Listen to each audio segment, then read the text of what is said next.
I would tell them, as I think I would tell anybody of that age who was just starting out, to hold on to the things that they believe are important in their lives.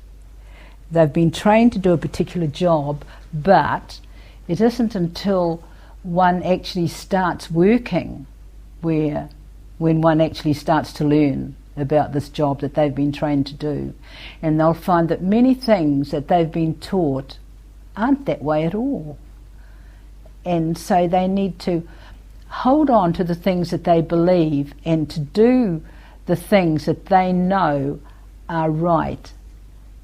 Sometimes that may disagree with the things that they've been taught, but always remember that the patient is the important thing, and that it's the benefit that the patient gets from what they're doing for them that is important, not whether they're doing it the way that they were taught to do, but whether it is the way that is giving this patient benefit and help. Because in the final instance, that's what we're there for. We're to help these people.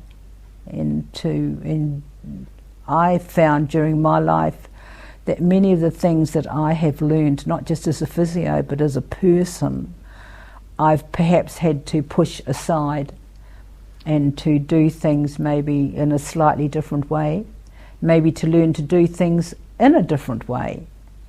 Because always remember that it is the patient that's important, not the way you're doing something, not the way you're holding your hand or the way you're doing whatever you're doing, the way the patient points their toe. We're not teaching them ballet dancing. We're teaching them to generally get up on their feet and go. Difficult to know what to tell somebody,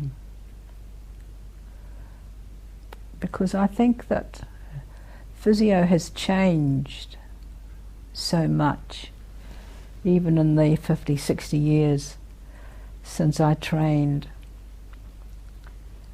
And I would hope that the older physios, and I hope that there really aren't any my age still practicing, but older ones have been able to change with it, with the times, because there were things that Swedish remedial exercises, things that we learnt that maybe we laugh about it, but actually most of us incorporated many of the things that we learnt into the things that we taught people when we were mobilising them. You know, there were ways to do things, ways to hold things. And while we wouldn't want to say that this is what it comes from, I think a lot of the things that we did were actually there at the back of our minds, and we still tended to think of those things. It's difficult, and I think with the world changing as fast as it does, that we've got to be prepared to change with it.